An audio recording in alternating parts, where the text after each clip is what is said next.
ಲೋಹಿತ್ ಕುಮಾರ್ ಅವರೇ ಈಗ ವಿಚಾರಣೆ ನಡೆಸಿದ್ದಾರೆ, ಮಾಹಿತಿಗಳನ್ನ ಸಂಗ್ರಹಿಸಿದ್ದಾರೆ, ನಾಳೆ ಬನ್ನಿ ಅಂತ ಹೇಳಿ ಮತ್ತೆ ಹೇಳಿ ಕಳಿಸಿದ್ದಾರೆ. ಸಾಮಾನ್ಯ ನೀವು ಹೇಳಿದಾಗೆ ಅರೆಸ್ಟ್ ಮಾಡುವ ಪ್ರಾವಿಷನ್ ಇದ್ದು ಅನುಮಾನಗಳು ಯಥೇಚ್ಛವಾಗಿದ್ರೂ ಕೂಡ ವಿಚಾರಣೆ ನಾಳೆಗೆ ಕಂಟಿನ್ಯೂ. ಯಾವ ಸಂದರ್ಭದಲ್ಲಿ ಹಿಂಗಾಗುತ್ತೆ ಅಂತ ಹೇಳಿ 8 ಅವರ್ಸ್ ಕಂಟಿನ್ಯೂಸ್ ಇನ್ವೆಸ್ಟಿಗೇಷನ್ ಆದಾಗ ಅಂದ್ರೆ ಒಂದು ಇನ್ವೆಸ್ಟಿಗೇಷನ್ ಏಜೆನ್ಸಿಗೆ ಬೇಕಾಗಿರುವಂತ ಮಾಹಿತಿಗಳು ಸೋರಿಕೆ ಆಗಿದ್ರೆ ಅಂದ್ರೆ ಮ್ಯಾಚ್ ಆಗಿದ್ರೆ ನಾಳೆ ಕೂಡ ಅವ್ರನ್ನ ಅರೆಸ್ಟ್ ಮಾಡ್ಬೋದು.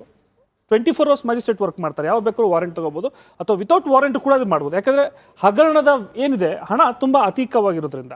ಮತ್ತೆ ಎಲ್ಲರೂ ಕೂಡ ಒಂದು ಮಾತು ಹೇಳ್ತಿದ್ರು, ಅಂದ್ರೆ ಇನ್ವೆಸ್ಟಿಗೇಷನ್ ಏಜೆನ್ಸಿಯಿಂದ ಹೋಗಿದೆಯಾ, ಆ ಘಟಕದಿಂದನೇ ಟ್ರಾನ್ಸ್ಫರ್ ಆಗಿದೆಯಾ? ಖಂಡಿತವಾಗ್ಲೂ ಆ ರೀತಿ ಆಗಲ್ಲ. ಯಾಕೆಂದ್ರೆ ಇದು ಏನೇ ಇದ್ರೂ ಕೂಡ ಅದು ಸ್ಯಾಂಕ್ಷನಿಂಗ್ ಮಾಡ್ತಾರೆ, ಫೈನಾನ್ಸ್ ಡಿಪಾರ್ಟ್ಮೆಂಟ್ ಇಂದ ಆದೇಶವನ್ನು ತಗೊಂತಾರೆ. ಆ ಫೈನಾನ್ಸ್ ಡಿಪಾರ್ಟ್ಮೆಂಟ್ ಇಂದ ಇದು ಡಿಸ್ಟ್ರಿಬ್ಯೂಟ್ ಆಗುವಂಥದ್ದು. ಇವಾಗ ತಮಗೆ ಒಂದು ಗೊತ್ತಿರೋ ಹಾಗೆ ಯಾವ್ದಾರ CM ಆಗಲಿ ಅಥವಾ ಸಚಿವರಾಗಲಿ ಚೆಕ್ಗೆ ಸೈನ್ ಮಾಡುವಂಥ ಶಕ್ತಿ ಇಲ್ಲ. ಅದಕ್ಕೆ ಆದಂಥ ಫೈನಾನ್ಸ್ ಡಿಪಾರ್ಟ್ಮೆಂಟ್ ಅವರು ಆದೇಶವನ್ನ ಮಾಡ್ಬೋದು, ಸುತ್ತೋಲೆಯನ್ನು ಹೊಡಿಸ್ಬೋದು. ಅಂದ್ರೆ ನೋಡಪ್ಪ ಇಂಥ ಒಂದು ಇದಕ್ಕೆ ನೀನು ಇಷ್ಟು ದುಡ್ಡನ್ನು ನೀನು ಟ್ರಾನ್ಸ್ಫರ್ ಮಾಡು ಅಂತ ಹೇಳಿ. ಆ ವ್ಯಕ್ತಿ ಯಾರಿರ್ತಾನೋ ಅವನು ಬೆನಿಫಿಷರಿ ಆಗಿರ್ತಾನೆ, ಆತನಿಗೆ ಬ್ಯಾಂಕ್ ಖಾತೆ ಇರುತ್ತೆ. ಇದರಲ್ಲಿ ಯೂನಿಯನ್ ಬ್ಯಾಂಕ್, ಯುಕೋ ಬ್ಯಾಂಕ್ ಅನ್ನೋ ಒಂದು ಬ್ಯಾಂಕ್, MG Road ಅಂತ ಒಂದು ಬ್ಯಾಂಕ್ ಇದೆ, ಅಲ್ಲಿಂದ ಡಿಸ್ಟ್ರಿಬ್ಯೂಟ್ ಆಗಿದೆ. ಅಂದ್ರೆ ಈ ಹಗರಣ ಹೇಗಾಗಿದೆ ಅಂದ್ರೆ ಎಲ್ಲಿ 200 ಜನರು ಕೂಡ ಯಾರು ಆ ಕಮ್ಯುನಿಟಿ ಸೇರಿದಾರೋ ಇಲ್ವೋ ಗೊತ್ತಿಲ್ಲ, ಅವರಿಗೆ ದುಡ್ಡನ್ನ ವಿತರಣೆ ಮಾಡಿದ್ದಾರೆ. ಆ ದುಡ್ಡು ವಿತರಣೆ ಮಾಡಬೇಕಾಗಿರೋ ಕೊಟ್ಟಿರೋ ಡಾಕ್ಯುಮೆಂಟ್ಸ್ ಫಾಲ್ಸ್ ಇರ್ತವೆ. ಆ ಸ್ಯಾಂಕ್ಷನ್ ಮಾಡ್ಬೇಕಂದಿರೋದಾಗ ಅದನ್ನ ಬಯಾಸ್ ಅಂತ ತಗೊಂಡಿರ್ತಾರೆ. ಅಂದ್ರೆ ಅದು ಪ್ರೂವ್ ಆಗಿರಲ್ಲ. ನನಗೆ ಆ ರೈಟ್ಸ್ ಇರ್ತವೆ, ನಾನು ಸ್ಯಾಂಕ್ಷನ್ ಮಾಡ್ಬಿಡ್ತೀನಿ ಅಥಾರಿಟಿ. ಅದರಲ್ಲಿ MD ಇನ್ವಾಲ್ವ್ ಆಗಿರ್ತಾನೆ, ಅದಕ್ಕೆ ಇನ್ಫ್ಲೂಯೆನ್ಸ್ ತಗೊಂಡಿರ್ತಾರೆ. ಇದೆಲ್ಲೂ ಕೂಡ ನಾಗೇಂದ್ರ ಅವ್ರ ಸಿಗ್ನೇಚರ್ ಇಲ್ಲ, ಸರಿ ಒಪ್ಪೋಣ. ಆದರೆ ಇವರು ಅದಕ್ಕಿರುವಂಥ ಸಂಬಂಧವೇನು, ಇವರ ಒಂದು ಇನ್ವಾಲ್ವ್ಮೆಂಟ್ ಇಲ್ಲ ಅಂದ್ರೆ ಇಷ್ಟು ಈಸಿಯಾಗಿ ಆ ಮನಿಗಳು ಟ್ರಾನ್ಸ್ಫರ್ ಆಗಕ್ಕೆ ಸಾಧ್ಯವೇ ಇಲ್ಲ. ಯಾಕಂದ್ರೆ ಇವರೆಲ್ಲರೂ ಕೂಡ ವಾಚ್ ಡಾಗ್ಸ್ ಆಗಿರ್ತಾರೆ. ಅಂದ್ರೆ ಇವಾಗ ಒಬ್ಬ ಬ್ಯಾಂಕ್ ಮ್ಯಾನೇಜರ್ಗೆ ನಾವು ಅಕ್ಯೂಸ್ ಅಂತ ಮಾಡಿದೀವಿ, ಬ್ಯಾಂಕ್ ಮ್ಯಾನೇಜರ್ ಕೂಡ ಇನ್ವಾಲ್ವ್ ಆಗಿದ್ದಾನೆ. ಯಾಕೆ ಅಂದ್ರೆ ಈ ಬಂದಿರೋ ಹಣವನ್ನ ಆಕ ಸೈನ್ ಮಾಡಿರ್ತಾನೆ. ಅವ್ನ ಇನ್ವಾಲ್ವ್ಮೆಂಟ್ ಇದೆಯೋ ಇಲ್ವೋ ನನಗೆ ಗೊತ್ತಿಲ್ಲ. ನೀವು ಹೇಳ್ತಿರೋದಕ್ಕೆ ಆಡ್ ಮಾಡೋಕೆ ನಮಗ್ ಸಿಕ್ಕಿರೋ ಆಡಿಯೋದಲ್ಲಿ ಈ MD ಹಾಗೆ ಲೆಕ್ಕಾಧಿಕಾರಿ ಮಾತನಾಡಿದ್ದಾರೆ. ಲೆಕ್ಕಾಧಿಕಾರಿ ಕೇಳ್ತಾರೆ, ಈ ನಾಗರಾಜ್ ಫೇಕ್ ಅಕೌಂಟ್ ಮಾಡಿರೋದು ಮಿನಿಸ್ಟರಿಗೆ ಗೊತ್ತಿದ್ಯಾ ಅಂದಾಗ ನಿಗಮದ MD ಹೌದು ಅವ್ರಿಗೆ ಗೊತ್ತಿದೆ ಅಂತ ಹೇಳಿದ್ದಾರೆ. ಬಟ್ ಸ್ಟಿಲ್ ಅವರು ಆರೋಪಿಗಳೇ ಆಗಿರೋದ್ರಿಂದ ನಾವೇನು ಸ್ಟ್ರೆಸ್ ಮಾಡ್ತಿಲ್ಲ, ಆರೋಪಿಗಳ ಮಾತು ಸತ್ಯನೇ ಆಗಿರ್ಬೇಕು ಅಂತಲೂ ಇಲ್ಲ. ಇದ್ರಲ್ಲಿ ಯಾರೋ ಒಬ್ರು ಮಾಫಿ ಸಾಕ್ಷಿ ಆಗ್ಬೋದು, ಅಂದ್ರೆ ಅಪ್ರೂವರ್ ಕೂಡ ಆಗ್ಬೋದು. ಯಾರು ಇನ್ವಾಲ್ವ್ಮೆಂಟ್ ಇಲ್ವೋ ಅವ್ರ ಅಪ್ರೂವರ್ ಕೂಡ ಆಗ್ಬೋದು. ಈಗ ಅವರಿಬ್ಬರ ಹೇಳಿಕೆ ಅಂದ್ರೆ ಆರೋಪಿಗಳು ಇಬ್ಬರ ಹೇಳಿಕೆಯನ್ನ ಅವರಿಬ್ರು ಮಾತಾಡ್ಕೊಂಡಿರುವಂತ ವಿಷಯವನ್ನ ಎಷ್ಟು ಮಟ್ಟಿಗೆ ಎವಿಡೆನ್ಸ್ ಆಗುತ್ತೆ ಅನ್ನೋದು ಕೂಡ ಇಂಪಾರ್ಟೆಂಟ್. ಅವರಿಬ್ರು ಮಾತಾಡ್ಕೊಂಡಿರೋದನ್ನ ಸಾಕ್ಷಿ ರೂಪವಾಗಿ ಆ ಡಾಕ್ಯುಮೆಂಟ್ಸ್ ಕೂಡ ಇದ್ದಾಗ ಖಂಡಿತವಾಗ್ಲೂ ನಾಗೇಂದ್ರ ಅವ್ರನ್ನ ಇದ್ರಲ್ಲಿ ಆರೋಪಿಯಾಗಿ ಅರೆಸ್ಟ್ ಮಾಡಬಹುದು. ಪ್ರೈಮಾ ಫೇಸಿ ತೋರಿಸಬೇಕು, ಮ್ಯಾಂಡೇಟ್ ಪ್ರೈಮಾ ಫೇಸಿ ತೋರಿಸಬೇಕು. ಅಂದ್ರೆ ಎಲ್ಲೋ ನಾಗೇಂದ್ರ ಅವರು ಬರೀ MD ಆದ ತಕ್ಷಣನೇ ಆಗಲ್ಲ ಅಂತಲ್ಲ, ಆದ್ರೂ ಕೂಡ CBI ಕೇಸಿನಲ್ಲಿ 1 ಕೋಟಿ ಹಗರಣಕ್ಕೆ ಹೆಚ್ಚು ಅಂತ ಕೇಸ್ಗಳಲ್ಲಿ ಯಾರು ಆ ಬ್ಯಾಂಕಿನ MD ಆಗಿರ್ತಾರೋ, ಇವಾಗ ಯಾವುದೋ ಒಂದು ಕೋಆಪರೇಟಿವ್ ಸೊಸೈಟೀಸ್ ಇರ್ತಾರೆ, ಅವರ ಇನ್ವಾಲ್ವ್ಮೆಂಟ್ ಇಲ್ಲ ಅಂದ್ರೂ ಕೂಡ, ಆತನಿಗೆ ಗೊತ್ತಿಲ್ಲ ಅಂದ್ರೂ ಕೂಡ ಆತನ ಅಕ್ಯೂಸ್ ಮಾಡಿ ಅರೆಸ್ಟ್ ಮಾಡುವಂಥದ್ದು ಸರ್ವೇ ಸಾಮಾನ್ಯ. ಕಾನೂನಲ್ಲಿ ಮ್ಯಾಂಡೇಟ್ ಇದೆ, ಅದು ಫಿಕ್ಸ್ ಇದೆ. ಇದರಲ್ಲಿ ಇವರೊಬ್ರು ಮಿನಿಸ್ಟರ್ ಅನ್ನೋಂಥದ್ದ ಅಥವಾ ಈ ದುಡ್ಡಿನ ಹಗರಣವನ್ನ ಆಗಿದೆ ಇವ್ರನ್ನ ಅರೆಸ್ಟ್ ಮಾಡಿದಾಗ ಇವ್ರ ಹಿಂದೆ ಯಾರನ್ನ ಅರೆಸ್ಟ್ ಮಾಡಬೇಕು. Because U C very clear, 200 ಅಕೌಂಟ್ಗೆ ತಾವು ಡಿಸ್ಟ್ರಿಬ್ಯೂಟ್ ಮಾಡಿದಾಗ ರಿಕವರಿ ಅಮೌಂಟ್ ಎಷ್ಟಾಗಿದೆ, PF ಮಾಡಿರ್ತೀರಿ, ಅಷ್ಟು ದುಡ್ಡನ್ನು ಪೂರ ಸಂಪೂರ್ಣವಾಗಿ ನೀವು ತಗೊಂಡಿದ್ದೀರಾ. 40 ಕೋಟಿ ಮಾತ್ರ ನೀವು ರಿಕವರಿ ಮಾಡಿದ್ದೀರಾ. ಮಿಕ್ಕಿ ದುಡ್ಡಲ್ಲಿ ಈ ಮಿಕ್ಕಿ ದುಡ್ಡ ರಿಕವರಿ ಮಾಡಿ 24 ಗಂಟೆಯಲ್ಲಿ ವಾಪಸ್ ಬರುತ್ತೆ ಎಂದಿದ್ರು. 24 ಗಂಟೆಯಲ್ಲಿ ಯಾಕೆ ಬರುತ್ತೆ ಅಂತ ಹೇಳಿದ್ರೆ ಈ ಕೇಸ್ ಮುಚ್ಚಾಕೋಸ್ಕರ ಕೊಟ್ಬಿಡೋಣ ಬಿಡು, ಹೋದ್ರೆ ಹೋಗ್ಲಿ ಸಿಗಾಕೊಂಡ್ಬಿಡ್ತೀವಿ ಅಂತ. ಎಲ್ಲಿ ಇದು ಹರಡೋಯ್ತೋ ಈಗ ಕೊಟ್ಟರು ವೇಸ್ಟ್ ಅಲ್ಲ ಇದು. ಸೊ ಕೇಸ್ ನಡೀಲಿ ಬಿಡಿ, ನೋಡೋಣ ಏನಾಗುತ್ತೆ ಅನ್ನೋ ರೀತಿ. ಹಾಗಾಗಿ ಇವ್ರನ್ನ ಅರೆಸ್ಟ್ ಮಾಡಿದ್ರೆ ಈ ಹಿಂದೆ ಬೇರೆ ಸಚಿವರು ಕೂಡ ಬರುವಂತ ಸನ್ನಿವೇಶಗಳು ತುಂಬಾ ಇದಾವೆ ಈ ಕೇಸ್ನಲ್ಲಿ ಫಾಲೋ ಮಾಡ್ಕೊಂಡ್ರೆ. ಯಾಕಂದ್ರೆ ಒಂದು ಡಾಕ್ಯುಮೆಂಟ್ ಇಂದ ಹಿಡಿದು ₹1 ರಿಕವರಿ ಆಗಿರೋವರೆಗೂ ಕೂಡ ಇನ್ವೆಸ್ಟಿಗೇಷನ್ ಟೆಕ್ನಿಕಲ್ ಎವಿಡೆನ್ಸ್ ಹೋಗುತ್ತವೆ, ಎಲ್ಲವೂ ಕೂಡ ಡಾಕ್ಯುಮೆಂಟೇಶನ್ ಆಗ್ತವೆ.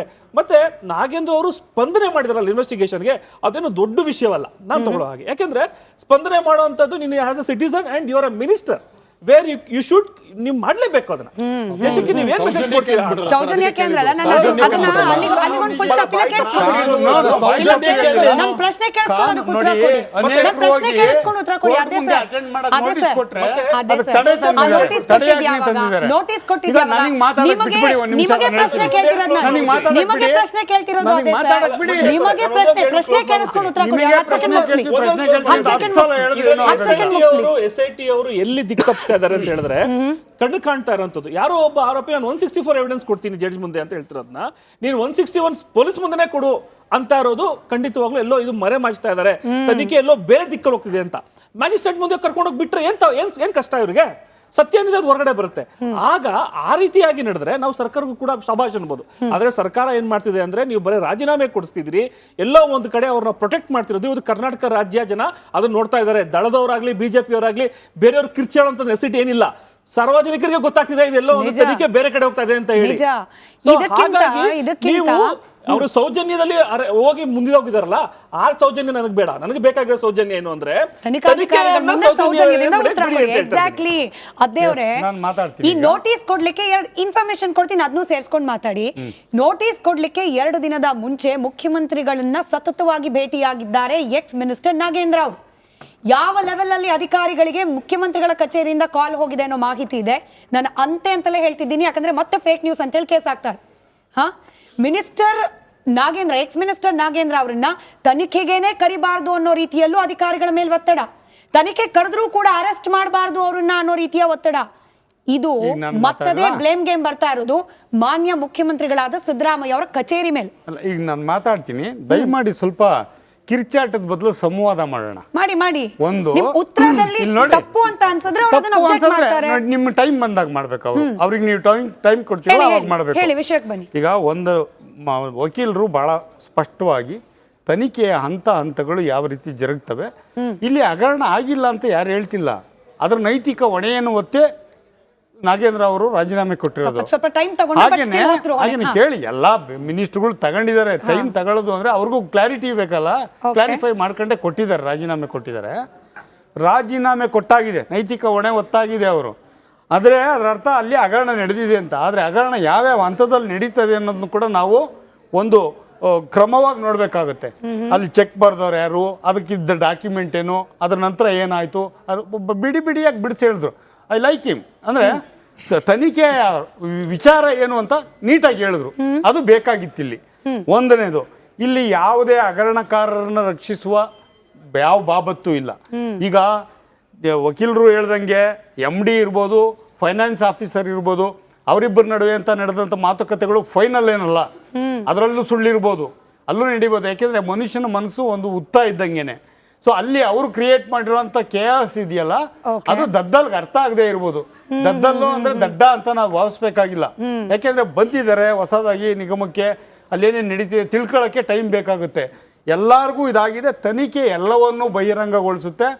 ಇಲ್ಲಿ ಇದು ಯಾರನ್ನು ರಕ್ಷಣೆ ಮಾಡೋ ವಿಚಾರನೇ ಇಲ್ಲ. ಯಾಕೆಂದ್ರೆ ಜನ ನೋಡ್ತಿದ್ದಾರೆ. ಅಂದ್ರೆ ಅದೇ ಅವರೇ ನೀವು ಹೇಳೋ ಪ್ರಕಾರ ಆತ್ಮಹತ್ಯೆ ಮಾಡ್ಕೊಂಡ ಚಂದ್ರಶೇಖರನ್ ಅವರು ಮಿನಿಸ್ಟರ್ ಹೆಸರು ಬರ್ದಿರೋದು ಕೂಡ ನಂಬೋಕಾಗಲ್ಲ.